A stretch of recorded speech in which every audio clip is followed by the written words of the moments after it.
Doctora Blanca Bolea, muchas gracias por estar con nosotros hoy en Radio Canadá Internacional. ¿Cómo le va? Muchas gracias por invitarme. Muy bien. Gracias por estar acá porque tenemos muchas preguntas para usted, porque como usted sabe, hay muchas preocupaciones con respecto a la vacuna, menos ahora que al principio que salió la vacuna o que salieron y comenzaron a salir las vacunas, la de Pfizer primero y luego las que vinieron después. Pero sigue habiendo preocupación por parte de la gente con respecto a si es seguro vacunarse o no. Entonces, mi primera pregunta sería, una vez que las vacunas están aprobadas por los ministerios de salud de los países respectivos, la gente, o por lo menos aquí en Canadá, la gente tiene razones de preocuparse por una inoculación de este tipo. No, el sistema regulatorio canadiense para todas las medicinas es muy estricto, muy estricto. Probablemente uno de los más estrictos del mundo.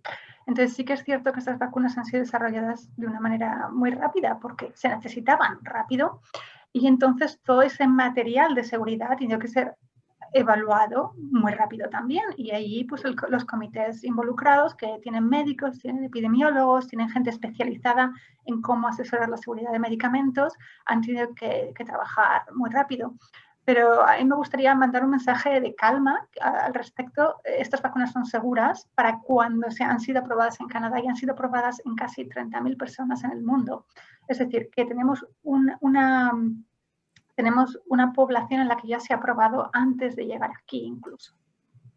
Entonces, en realidad, el hecho de que las compañías farmacéuticas hayan hecho sus propias pruebas y que posteriormente los ministerios de salud las acepten, es una seguridad de que no hay, digamos, efectos graves en la salud de la gente y que la gente puede tener confianza finalmente. Entonces, eso es lo que nos está diciendo. Okay. Exactamente. Otra pregunta que tendría yo que hacerle es con respecto a los efectos, digamos, sabemos que el efecto principal que se busca es que nos proteja de este coronavirus, pero en los efectos secundarios que puede traer una vacuna como esta o como una de las 4 vacunas que han sido aprobadas, hay que recordar que aquí en Canadá fue la Pfizer que fue aprobada, Moderna, AstraZeneca y Johnson Johnson, la más reciente. Exacto. Entonces, ¿cuáles serían los efectos secundarios principales que se han observado en las pruebas que se han hecho? Bueno, como la vacuna, el objetivo es producir una respuesta inmune, es que nuestro cuerpo reconozca estas proteínas que normalmente están en el virus. Lo más común es que se inflame un poco la zona del pinchazo. Eso es lo más común. En algunas personas puede aparecer lo que llamamos linfadenopatías, que es que uno de los nódulos linfáticos se ha inflamado un poco en la zona cercana a donde el pinchazo ha ocurrido. El día siguiente o 2 días siguientes, algunas personas experimentan un poquito de fiebre, como un síndrome, nosotros lo llamamos pseudogripal, que parece una gripe, pero que no dura una semana como una gripe, sino un día y medio. Y esto es más frecuente al segundo pinchazo que al primero, porque en el primero el cuerpo está intentando reconocer esta proteína. En el segundo pinchazo el cuerpo ya sabe que esto es algo que tiene que atacar y por lo tanto hay más respuesta inmune, lo cual es bueno. ¿Es esta respuesta inmune obligatoria? No, no todo el mundo va a tener efectos secundarios con la vacuna. Algunas personas lo van a tener, algunas no. Y la mayoría de estos efectos secundarios son muy ligeros, muy leves. No son, la mayoría de la gente ni siquiera se toma un día fuera del trabajo de tan ligeras cosas. Recuerdo que cuando uno va a vacunar a los niños, por ejemplo, que tienen un sistema de vacunación bien estricto y bien constante durante varios años, incluyendo la adolescencia, porque yo tengo hijos adolescentes y hay vacunas que todavía se les tienen que dar en la adolescencia. Mis hijos y todos los niños generalmente tienen una pequeña reacción, como dice usted, un poco de fiebre, están un poco más cansados, a veces les duele un poco la cabeza, pero nada grave realmente. Generalmente son reacciones normales, digamos, reacciones aceptables. Y entonces es algo más o menos semejante que sucede con esta vacuna del COVID finalmente. Sí, y esto es la prueba de que la vacuna está funcionando en el cuerpo, de que el cuerpo está reaccionando a una cosa extraña y produciendo anticuerpos y produciendo inmunidad. Yo me he dado la vacuna y las 2 dosis, y efectivamente la segunda dosis, bueno, a lo mejor había un poco de rigidez muscular, que uno se siente así un poco, pero nada más, nada más. Y también hay que recordar, frente a esos mínimos efectos secundarios, lo que estamos batallando, ¿no? Que es un virus que mata gente, que tiene mortalidad. Exactamente, exactamente. Entonces, en realidad, los pequeños riesgos valen la pena cuando se quiere luchar contra una pandemia. Ahora, otra cosa que usted probablemente pueda explicarnos bien es la cuestión del miedo, porque hay miedo a las, no, y más que el miedo a la vacuna como tal, también hay un miedo a las agujas. Hay gente que tiene un miedo real a las agujas, a los pinchazos como tal. ¿De dónde viene esto? Sí, es interesante. Esto es lo que llamamos una fobia simple, que es cuando uno tiene miedo a una cosa solo y no en lo demás. Muchas veces vienen de la infancia, de experiencias traumáticas con el sistema de salud.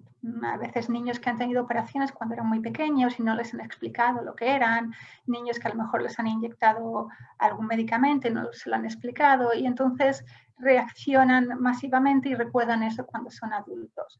También gente que es muy ansiosa en general puede hacer pequeñas fobias. Y desde luego es muy, muy importante, si alguien tiene una fobia de este tipo, que lo hable con su médico, porque tienen curación, es decir, puede ponerse en tratamiento. En el caso de si hay una persona que quiere ponerse la vacuna, pero tiene una fobia importante a las agujas, yo le recomendaría que hablara con su médico, porque en el peor de los casos, si no puede ponerse en tratamiento porque no tiene tiempo o no hay un counselor que la puede acoger, es posible simplemente darle un poquito de medicación para ese día que se va a dar la inyección, para que esté un poquito más tranquila o tranquilo y se pueda dar la inyección, porque la inyección es 10 segundos, es muy breve, ¿no? Y esta sería mi recomendación. Lo mejor es ponerse en tratamiento. Hay otras terapias, cognitivo-conductual, terapias de exposición, donde poco a poco vas exponiéndote a cosas que te causan el miedo. Por ejemplo, un día pues simplemente sostienes la aguja o la jeringuilla, el otro día vas al médico, el otro día vas al médico y sostienes la jeringuilla.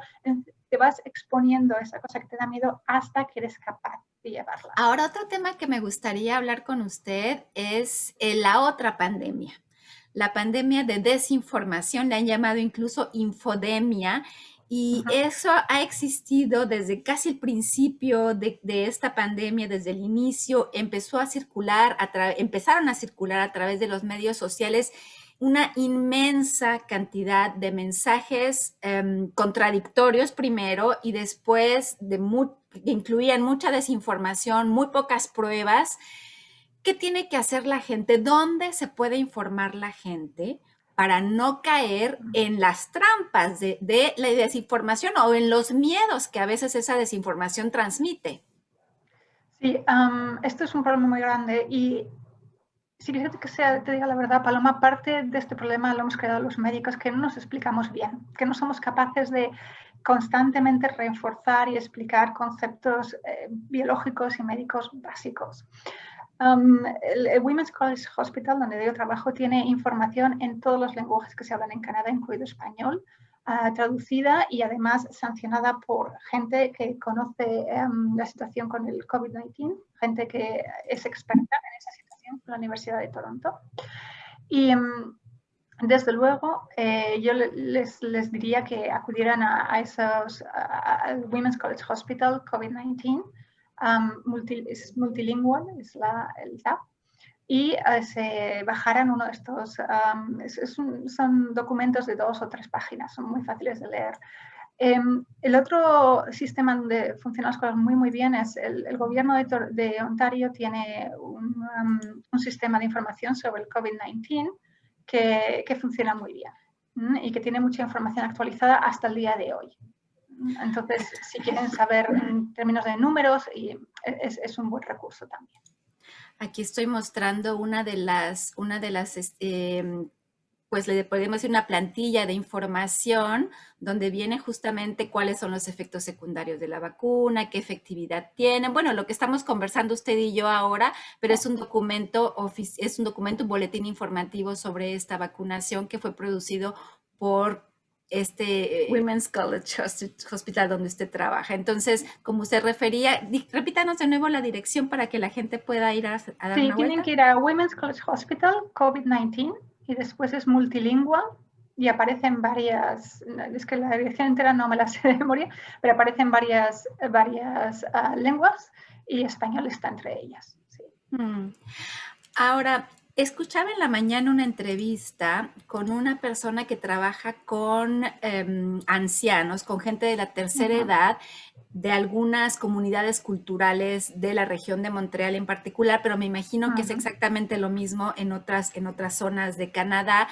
Él explicaba que la dificultad que están teniendo ellos como grupo de ayuda es llegar a esta gente para con la información sobre la vacuna, sobre dónde inscribirse, cómo tomar la cita, qué significa tomársela, todo esto que estamos conversando, porque probablemente que la gente que va a ver esta entrevista entre usted y yo es gente que tiene habilidades para ir al internet, a buscar la información, a escuchar las entrevistas, pero hay otras personas o que no conocen las lenguas y que entonces justamente uno les dice Women's Hospital y no van y no saben cómo llegar o tienen incluso dificultad de entender el idioma francés o inglés. Entonces, una de las cosas que proponía es hacer más trabajo de campo y realmente ir a las casas, conversar, aunque esto significaría una tarea monumental entre las diferentes tareas monumentales que ujú, tenemos ujú. en esta pandemia, me imagino. Sí, es difícil. Sin embargo, yo creo que la comunidad hispana tenemos una cosa que nos beneficia y quizás también esto es algo que se pueda expandir a ciertas otras comunidades como la italiana o la griega, que somos muy comunitarios, que siempre somos muy sociables. Entonces yo lo que recomendaría es a la gente hispana que, bueno, es profesional, habla bien inglés, habla bien francés y habla bien español, que hagan un poco de outreach ellos, que se acuerden de esa tía abuela que a lo mejor no habla inglés o de esa vecina que saben que llegó a Canadá hace 20 años y ahora está retirada y está un poco aislada del mundo, y se acercaran a ellos por teléfono, con la seguridad, con la distancia social, y les dijeran, oye, ¿has hablado con tu médico de cabecera sobre la vacunación? En estos momentos, por ejemplo, los médicos de cabecera aquí en Ontario están empezando ya a vacunar a gente que es mayor de 80 años. Entonces, si alguien conoce a alguien que es mayor de 80 años, que se acerque a él y le pregunte, ¿has hablado con tu médico de cabecera? ¿Quieres que le llamemos y que hablemos con él? Contigo presente para explicarle que, bueno, a lo mejor no puedes hablar el idioma, pero que quieres vacunarte. Entonces, a mí me gustaría como que la comunidad hispana utilizara esa calidez que tenemos de forma natural para acercarse a otros. También hay un montón de instituciones. Aquí tenemos una institución que se llama la Agrupación de Gente que Habla Español. Este tipo de instituciones, como también existe el Instituto Cervantes, etcétera, pueden ayudar mucho porque ya tienen una comunidad alrededor. Entonces, eso ayudaría mucho si estas instituciones se acercan a nosotros y nos piden información sobre la vacuna de forma que yo pueda hablar con ellos o mis colegas pueden hablar con ellos. Claro, es una buena Utilizar idea. nuestra comunidad en nuestro beneficio. Doctora Blanca Bolé, ha sido muy interesante conversar con usted. Nos ha esclarecido muchas de nuestras dudas. Supongo que la gente va a poder estar más segura ahora de la efectividad y de la seguridad con la que pueden acercarse a esta campaña de vacunación que está ya en marcha en todo el territorio canadiense. Muchas gracias por invitarme. Hasta luego.